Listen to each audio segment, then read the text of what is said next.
Sao Paulo. Et pour pouvoir le faire naviguer plusieurs mois par an, les Brésiliens et les Argentins se sont associés sur ce navire. Ça permet à ces deux pays d'Amérique du Sud de conserver de l'aéronaval embarqué.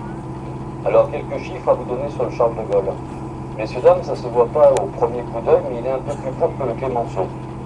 Mais je dis, ça ne se voit pas au coup d'œil. Hein. Il y a 3 mètres d'écart pour vous dire. Il ne fait que 262 mètres de long.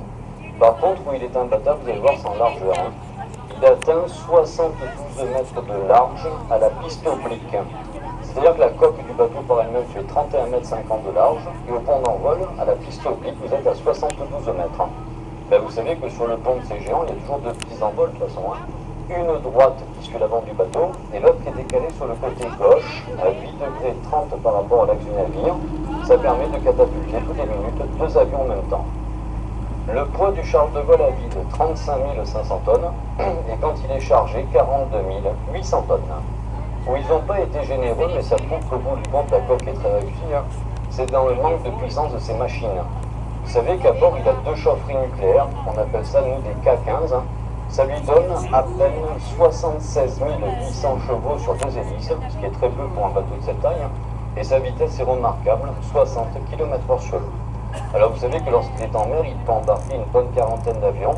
Ces avions, c'est des super étendards modernisés, des Rafales marines, des avions radars américains Hawkeye, et à bord, il y a 4 hélicoptères qu'on appelle les Pedro. Et son équipage peut gonfler jusqu'à 2300 hommes et femmes embarqués en temps de conflit.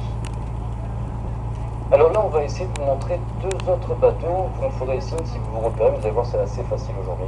Vous allez regarder devant l'étrave du porte-avions le Charles de Gaulle. Et là, ça bouge un petit peu, c'est le remorqueur qui est passé. Ça vous donne l'impression de faire le bateau comme ça.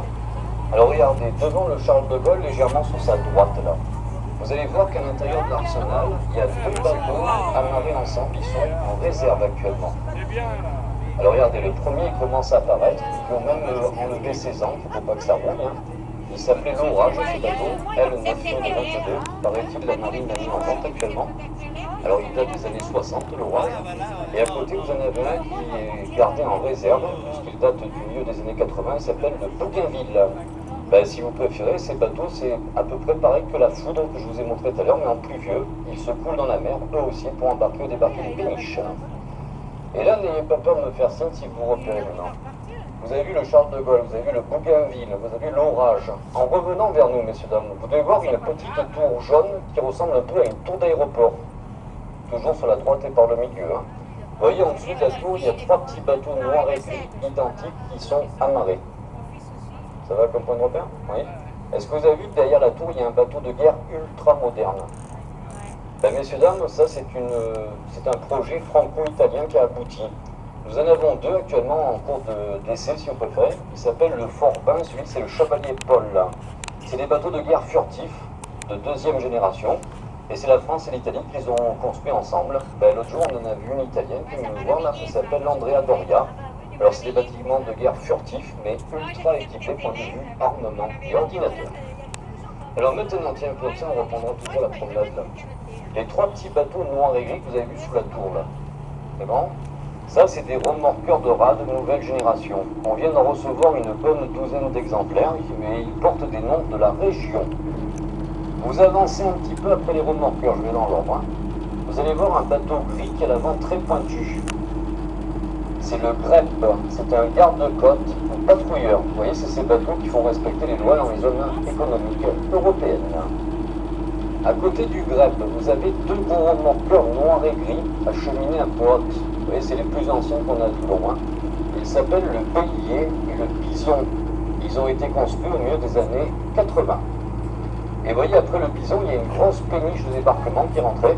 Ça appartient à la Marine nationale. Hein. Vous voyez, là, un caisson blanc, l'arrière, pour vous repérer. C'est la Hallebarde. C'est des bateaux à fond plat, 56 mètres de long. Ils s'échouent directement sur les plages pour permettre aux chars d'assaut et aux troupes de débarquer. Alors tiens, là, vous avez encore une page de la marine qui se tourne sans que les gens le savent. Regardez, après la Hallebarde, messieurs, là, vous avancez un petit peu.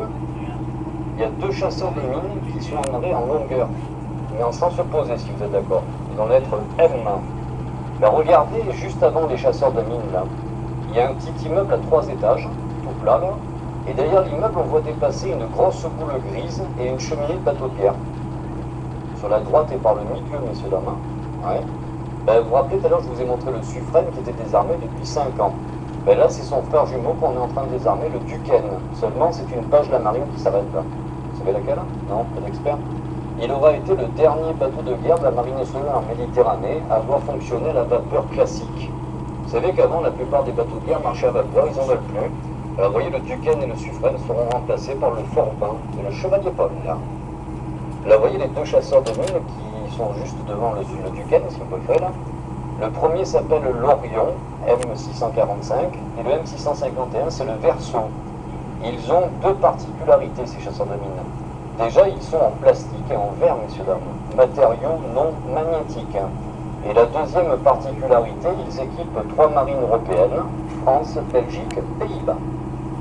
Et là, tenez, regardez, devant le 651, là, vous avez deux petits bateaux identiques qui ont l'avant tourné vers nous. Ben, ça, c'est des gens qui mettraient un bon reportage. C'est les bateaux qui appartiennent aux hommes du 3e GPD. Alors, le GPD, c'est le groupement des plongeurs des mineurs. Ben, messieurs, dames, malgré les années qui nous séparent ici, surtout la Seconde Guerre mondiale, c'est assez fréquent que le long des côtes, on rencontre des mines, des bombes, des torpilles. Ce sont ces plongeurs qui vont les neutraliser. Si c'est trop profond, bien sûr, on utilise les chasseurs de mines. Là, vous voyez, ces deux petits bateaux s'appellent le Pluton et l'Achéron. Et là, tenez un conseil, si vous collectionnez les photos de bateaux de guerre, là, prenez en photo le bateau qui est tout près de nous, le F794.